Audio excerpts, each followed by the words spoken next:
नमस्कार nice and tasty Odia cooking channel को आपण समस्त को स्वागत। आज केवल चाउल रे गोटे नुआ जलखिया बनैबा। जलखिया जेहेतु पूरा हेल्दी बनैबा।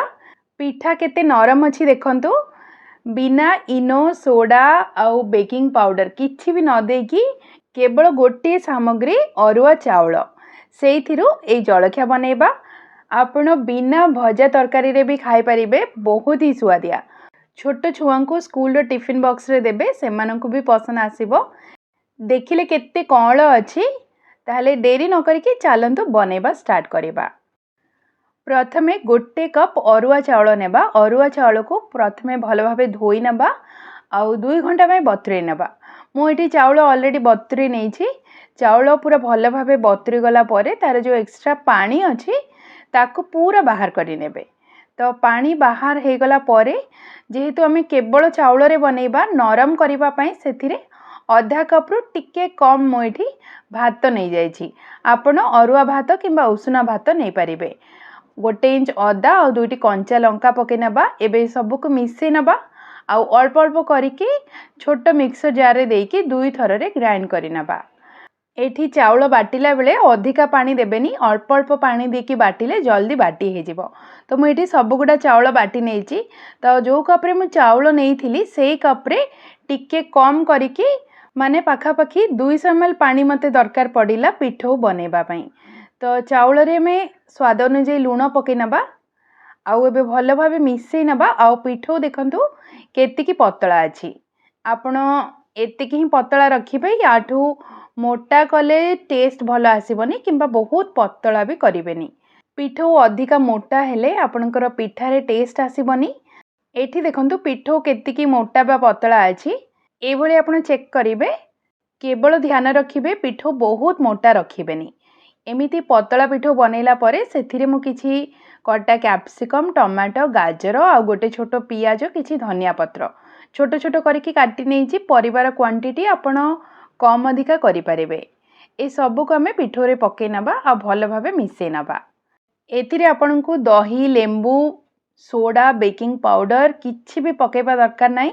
जेहेतु हमें भात देइथिले बहुत बढ़िया नरम हे कि बनिबो और टेस्ट भी बहुत ही बढ़िया आसीबो। तो पिठो रे एमती भलो भाबे मिसे नेला परे एबे हमें संगे संगे बनै नबा। घरे अरुआ चाउल तो निश्चय थिबो, तो चाउलर ए पिठा आपण निश्चय बनांतु, बहुत ही स्वास्थ्यकर। तबे पिठा बनैबा पई गोटे कढ़ई बसै नबा। आपण नॉन स्टिक भी बनै परिबे। कढ़ई गरम हे गला परे सेथिरे आधा छोट चामच रु भी कम अल्प एमती तेल दे नबा। आउ पिठारे टेस्ट आसीबा पई सेथिरे अल्प टिके सोरिष 1/4 टीस्पून राशि दे नबा। ए दुईटा जाको टिके फुटी गला परे चामच रे गोटे किंबा 1.5 चामच आमे पिठो परिबा सहित भलो भाबे मिसे की पके नबा।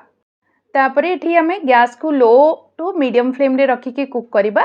आ 2 ड्रॉप मु तेल ऊपर पके नेली एवं घोड़े नउछि। मात्र 1 मिनिट पई घोड़ेबे। देखंतु एमती पिठा कुक हे जाईछि। तापरे आमे याको ओलटै नबा। तापरे घोड़े की आ 1 मिनिट पई लो मीडियम फ्लेम रे कुक करिबा। बस 1 मिनिट परे कवर बाहर करूछि। देखंतु पिठा ओलटै की देखंतु पिठा पूरा सिझी जाईछि और बहुत ही बढ़िया बास्ना आसुछि। पिठा हमरो रेडी अछि। बहुत ही कम तेल रे आपण ए पिठा बनै परिबे। गरम रे तो बहुत ही टेस्टी, छोटो छुआ को भारी पसंद आसीबो। मु आपन को आ गोटे पिठा बनै की देखौछि। गोटे किंबा 1.5 चमच आपण पिठो एमती देई नेबे। ऊपरे गोटे रु 2 टोपा एमती तेल पके की घोड़े की 1 मिनिट लो मीडियम फ्लेम रे कुक कला परे देखंतु बहुत बढ़िया से कुक हे जाईछि। एबे हमें ओलटै नबा, पुनी आ 1 मिनिट पई एमती घोड़े नबा। आपण ए पिठा जे कोनोसी भजा, तरकारी किंबा चटनी सहित खाई परिबे। गरम थिले बिना तरकारी बा बिना टमाटो सॉस रे भी खांतु, बहुत ही स्वादिया। आशा करूछि केवल चाउलर ए पिठा आपन को पसंद आसला। चाउलर ए पिठा वीडियो पसंद आसले वीडियो को लाइक करंतु, शेयर करंतु। आम चैनल नाइस एंड टेस्टी को एबे ही सब्सक्राइब करंतु। धन्यवाद।